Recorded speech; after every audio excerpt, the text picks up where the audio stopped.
জুলাই গণহত্যাকারীদের কেউই ছাড় পাবে না বলে সাফ জানিয়েছেন আন্তর্জাতিক অপরাধ ট্রাইব্যুনালের চিফ প্রসিকিউটর মোহাম্মদ তাজুল ইসলাম। দুপুরে ট্রাইব্যুনালে প্রাঙ্গণে প্রেস ব্রিফিংয়ে এসব কথা বলেন চিফ প্রসিকিউটর। তিনি বলেন, যারা মনে করেছিলেন বাংলাদেশে গণহত্যা চালিয়ে পার পাওয়া যাবে কিংবা প্রতিবিপ্লব ঘটিয়ে বিচার কাজকে বানচাল করা যাবে, তাদের জন্য পরিষ্কার বার্তা হলো, যারা অপরাধ করেছেন তারা কেউ ছাড় পাবেন না। বিচারের প্রক্রিয়া কোনোভাবেই বন্ধ হবে না বলেও জানান তিনি। এর আগে জুলাই আগস্ট আন্দোলনে রাজধানীর চাংখারপুলে শিক্ষার্থী আনাস সহ ৬ জনকে হত্যার ঘটনায় মানবতাবিরোধী অপরাধের মামলার সূচনা বক্তব্য উপস্থাপন করেন তিনি।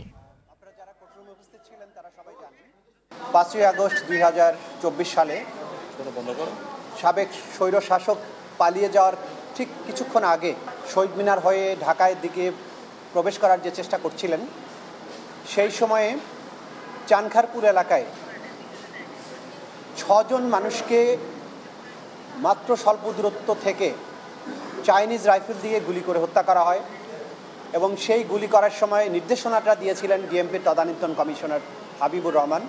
বিচারের প্রক্রিয়া কোনো অবস্থাতেই বন্ধ হবে না। যেসব তরুণেরা রক্ত দিয়ে বাংলাদেশকে দ্বিতীয়বার মুক্ত করেছেন। দর্শক, এই মুহূর্তে ট্রাইব্যুনালে আছেন সহকর্মী জিএম মাহমুদ, সরাসরি যুক্ত হচ্ছি সেখানে।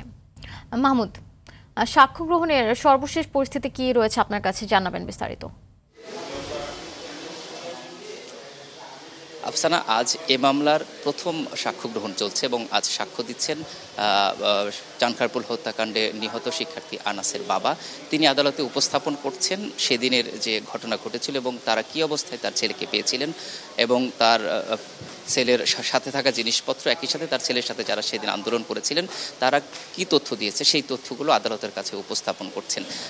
একই দিন তার শিক্ষার্থী আনাসের মায়েরও সাক্ষ্য দেওয়ার কথা রয়েছে, যদিও এখন একটি বিরতি চলছে, বিরতির পর আবার শুরু হবে এবং শিক্ষার্থী আনাসের বাবা তার জবানবন্দি শেষ হয়েছে এবং আসামি পক্ষের যে আইনজীবী তিনি জেরা করবেন এমন তথ্য আমাদের কাছে রয়েছে।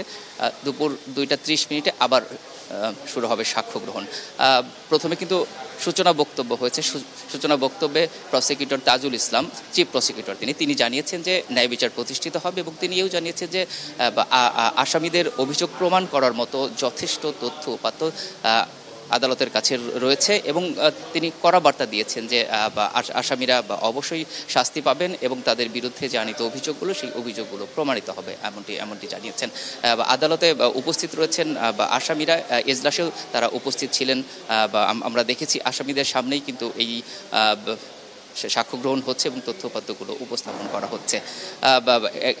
একই সাথে জানিয়ে রাখি, এই মামলার কিন্তু 8 জন আসামি, 8 জন আসামির মধ্যে 4 জন আসামি গ্রেপ্তার রয়েছেন, বাকি 4 জন আসামি পলাতক রয়েছেন।